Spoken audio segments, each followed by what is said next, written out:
What are we discussing on today's Locked on Diamondbacks podcast? Let's do a little post-winter meeting NL World Series contender ranking.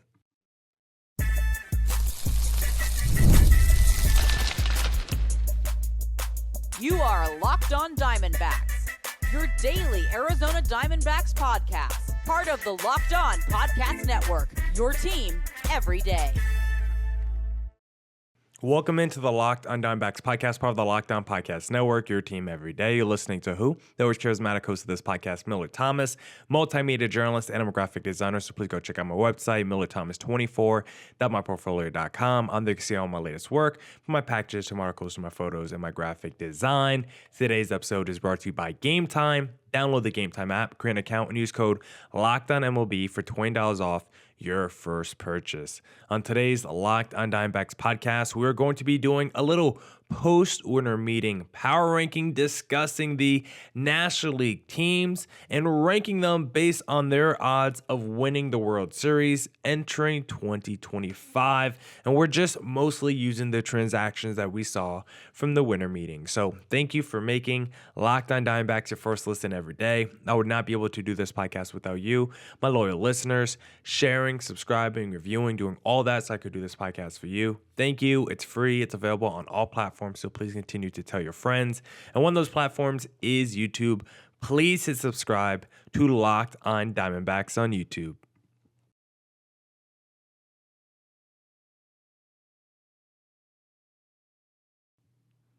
All right, let's get back to the Locked on Diamondbacks podcast, and let's discuss those post-winter meetings NL World Series contender rankings. And I want to start from the bottom. Start with the worst of the worst and work our way to the top. The first, because I put these into tiers. The first tier I have is the no-shot tier. These are the teams who just aren't talented enough. Maybe it's bad ownership. Maybe they need some more star power.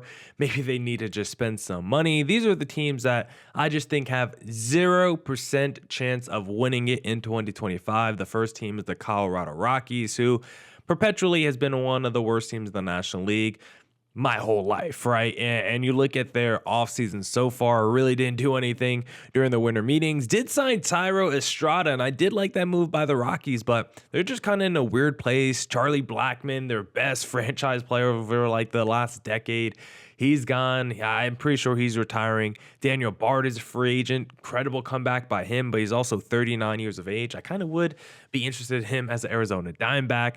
Brendan Rodgers, one of their former top prospects, he's just out there as a free agent. Another guy that I think is interesting as a backup infielder DH type for Arizona. But if you're the Rockies, it's like, where do you kind of go from here? Chris Bryant has been terrible. Nolan Jones had an incredible rookie year, but a really bad sophomore campaign. I like Tovar. I like some guys like Toglia. They do have some players in their lineup that I do find intriguing that I like.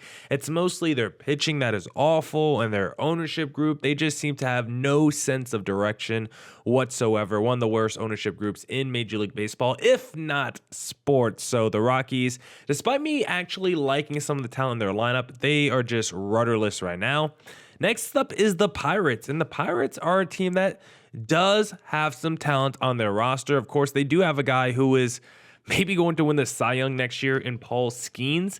But I look at the rest of the roster, and I just don't think it's talented enough to really compete on a World Series level. They've had so many guys over the last few years that people tried to convince us are going to be really good or going to be high-level major leaguers on the next level, and a lot of them just haven't really put together with the Pittsburgh Pirates. I'm talking about the Brian Hayes. I'm talking about like the O'Neal Cruz. Like, O'Neal is solid. He had a really good season last year, like 21 home runs, 22 steals, 773 OPS, like really solid numbers for O'Neal Cruz. I actually do like him, but a guy like Brian Hayes, I don't really trust his upside overall that much. I look at the rest of the lineup, like, is Andrew McCutchen still their second best player? I don't know. Brian Reynolds is a pretty solid player, but I also think he's a little bit overrated. It felt like there was going to be a whole Brian Reynolds sale, right? Over the last couple of years, it felt like the Pirates wanted to move him, get back a big return, but I don't think Brian Reynolds is good enough to command a big return. I think that's why the Pirates have held on. I like Jared Jones, but apparently he might be available from the Pirates. I like, for the Pirates this year, still feel like they're in a position where they're still trying to trade off some of their talent and still trying to figure out who the building blocks are. Like, if you're telling me Jerry Jones is available at 22 years of age, like, yeah, the Pirates have no interest in trying to win the World Series next year. If they're serious about potentially moving a guy like Jones, who's only 22, Skeens is nice, but they might move a Mitch Keller, too, who's in his late 20s. Chapman walked this offseason. David Bednar is coming off a terrible down year. Maybe try to move him this offseason as well. I just think the Pirates have one guy we all know is a superstar talent, and then a couple of dudes who we think is nice, and then the rest of the team is just a bunch of Jags for the most part. So for the Pittsburgh Pirates, I still think they have no shot at winning the World Series. Then the final team that I have in the no shot list is the Miami Marlins, who, if you ask me after 2023, where they lost in the World Series, or where they lost in the wild card game, I would have told you, you know what? They're a team on the rise, and I probably would have had them in the category coming up later where it's like playoff contender, yes, World Series contender, no, because the Marlins entering 2024, I felt like we're on the upward trajectory until they fired Kim and their executive Kim and just destroyed whatever they were building. They got rid of some pieces in their lineup that we thought were franchise building blocks, like the Jazz Chisholms of the world, right? They traded away Luis Ariz pretty early to start the year as well. Guys in the rotation consistently get hurt. It's a disaster, I believe, in Miami right now. They have a lot of pieces I think I would be interested in as a D-backs fan, but the franchise itself, it just seems like they just have no idea what they're doing. It felt like they were moving in the right direction. They took one step forward and then took like 8 steps back this past season. I'm just really frustrated with the direction the Marlins are in because I felt like they weren't that far away from building a real competitive roster, a team that could be in the mix for the postseason, if not better, just a couple years ago. And now I look at this team, I'm like, it just needs to potentially be torn down and rebuilt. And so bad job by the Marlins. So that is my no shot contender list. My next list that I have written down, talented, but still a year away. This is where I have the teams like the Cincinnati Reds, who I wouldn't be surprised if they were like the last wild card spot, I guess, in 2025. But I still think the Reds are a year away. I still think it's super unlikely that they make the playoffs. There's still just way more teams I like more than the Reds, and the Reds are definitely in a place where it feels like they're trying to get more serious. We see them bring back guys like Nick Martinez, right? We know about some of the players that they already have on their roster. I think this past year, one of the reasons that they really struggled is mostly due to injury and health. They just got off to a poor start with like the Matt McLeans and I can't the Christian. Their first baseman, I don't know why I can't think of his name off the top of my head. Christian Carcion Strand, right? Is that his name? Like, they just had so many injuries. It felt like the Cincinnati Reds to begin the year of 2024. And I think health was a big reason why this team probably didn't live up to as many expectations as people thought, but they were still a 77-win team. The Reds are still a roster where I still think they need to add a couple more pieces via the rotation, maybe another slugger in their lineup. Like, just overall, round out the roster with some more talent. I think the rotation is on the up and up with the Hunter Greens and the Andrew Abbotts. But if you could add one more guy in that rotation I feel really good about, add another reliever or two, some of the guys in your lineup, just stay healthy and continue to develop in the right direction. I think that could be all the Cincinnati Reds need to get to the postseason. But I would like to see them add a little bit more talent because I think they're talented, but still a year away. Same with the Washington Nationals, kind of like the same vibe. I probably like the Reds more than the Nationals. I think the Reds have more talent, but I think the Nationals are sneaky talented, and I think this coming year, the Nationals are going to be, they won 71 games this past year. Like, I think they're going to be in that 77, maybe like 80 win model entering next year. Still below 500, but I could see them being in the mid to upper 70s entering next season. You got Mackenzie Gore. You got some really young studs in that rotation and just all over that roster. You still got CJ Abrams. You got guys like Luis Garcia who are super young and really talented. A lot of speed all over that roster as well. If I'm the Nationals, like you could put them in the no shot tier if you want because they do have no shot of winning the World Series next year, but I do think they have more talent than the Rockies, the Pirates, Marlins, and I do feel like they're at least building towards something. I feel like everyone in the Nationals organization at least on the same train, moving in the right direction. And I don't know if I could say that about the teams in the no shot tier. So that's why I put the Nationals. Even though I think they're not as talented as the Reds, I still would put them in the talented, but still a year away camp. Now we'll discuss some more teams and figure out where the D-backs land on the contender list post-winter meetings entering 2025.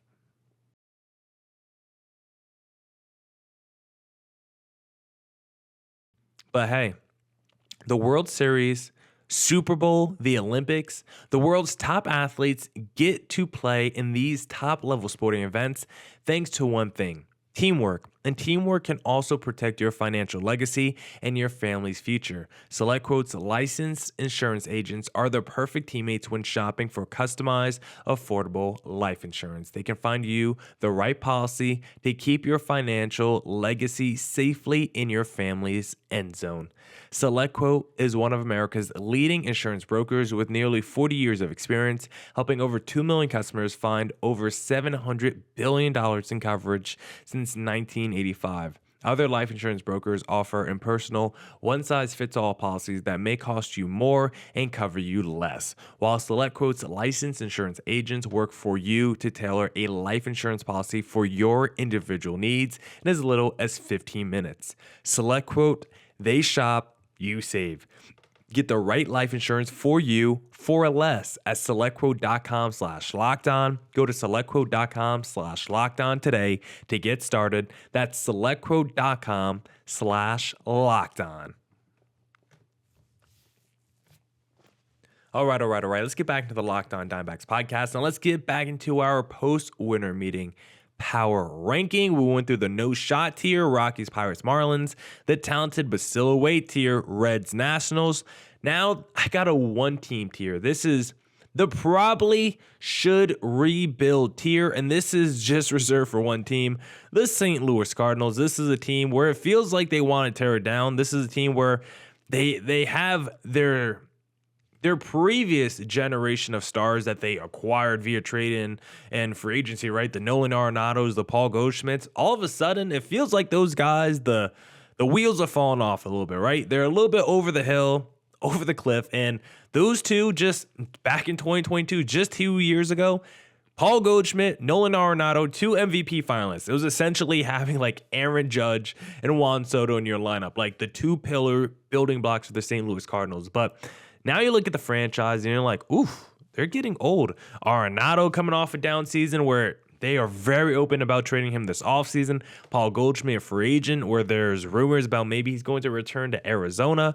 And the Cardinals, you look at the rest of their team, and they do have a lot of young players. I don't know if they're talented, but I don't think the Cardinals know either how talented they are. Nolan Gorman, Mason Wynn, Lars Nootbaar, Alec Burleson, like all these guys are super young on this. Jordan Walker, like how good are these guys really? Like the St. Louis Cardinals want to figure it out.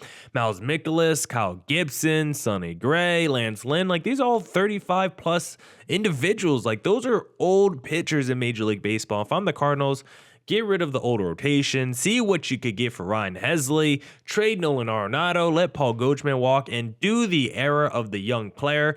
The Cardinals are loaded with guys who are Major League ready, who are under the age of 26, 25 years of age, but they are kind of blocked by the old fuddy-duddies of yesteryear. So hopefully the St. Louis Cardinals can get rid of some of these pieces, get rid of some of these old guys, and get a little bit younger, because the Cardinals, I don't think, are a real contender for the postseason, for the World Series next year. Despite winning 83 games in 2024, I think it's time to start rebuilding if I'm the St. Louis Cardinals. Next tier, playoff contender, yes. World Series contender, no. These are the teams that I think are going to be in the mix for the wild card.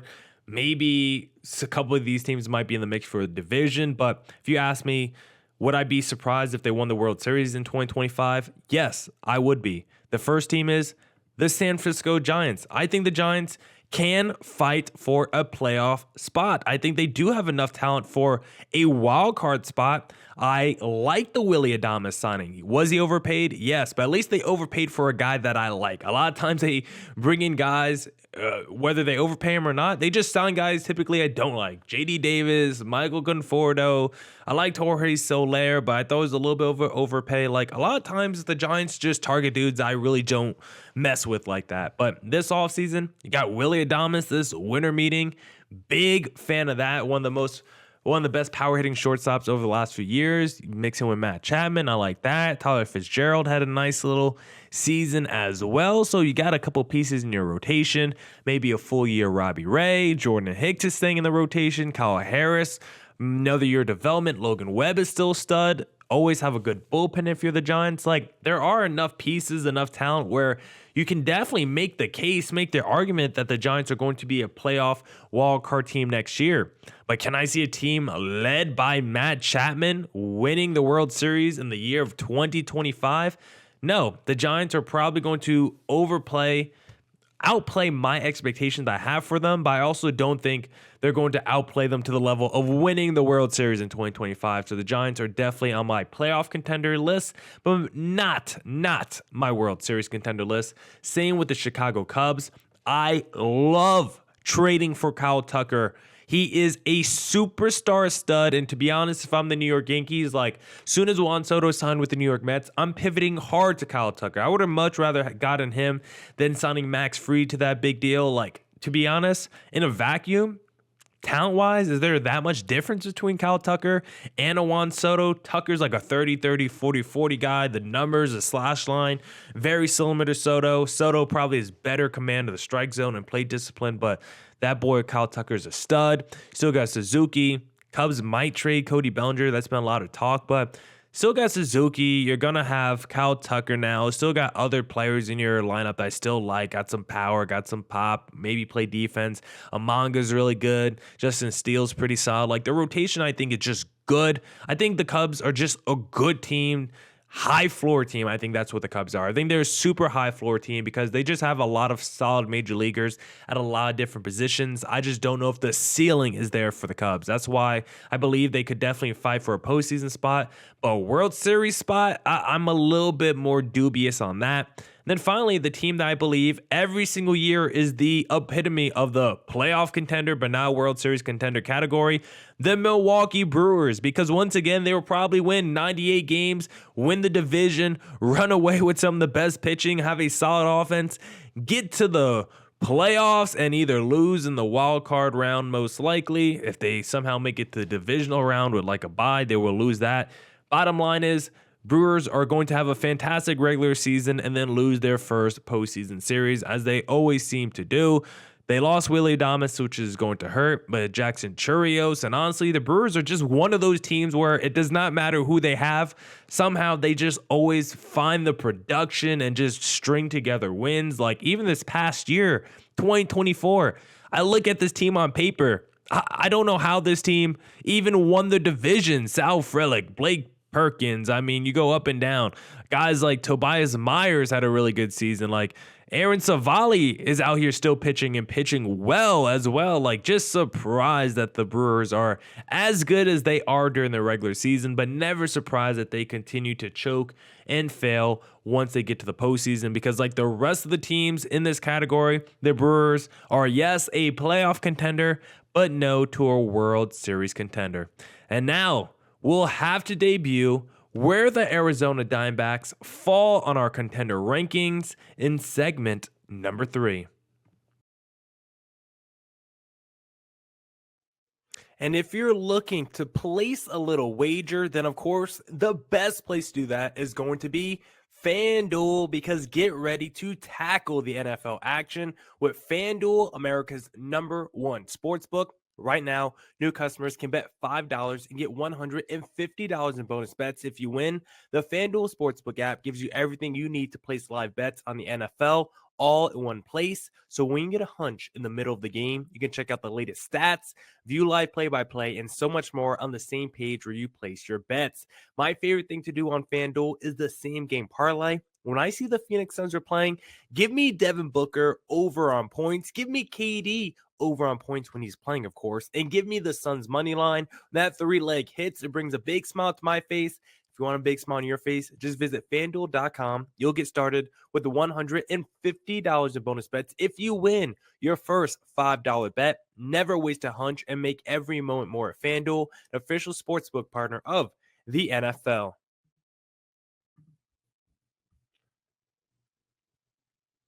And if you're looking to buy tickets, then the best place to do that, of course, is going to be Game Time, because Game Time is the best place for last minute tickets on sports, concerts, comedy, theater, and more.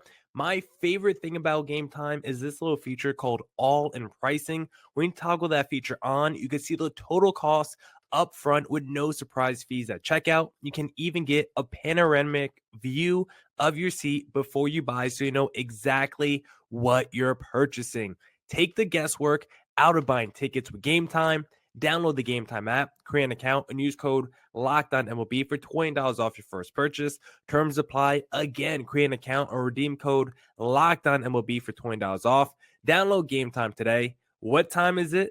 Game time.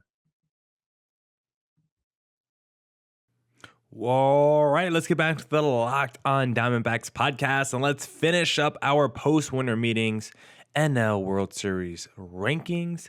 And next up, this is the We're Going For It tier. These are all teams who believe they have a shot of winning the World Series in 2025, and all these teams I would not be surprised at all if they won it. The first team is the San Diego Padres, our NL West rival. And the Padres, the reason I wouldn't be surprised is because this is a team who is not afraid to stay aggressive at all times.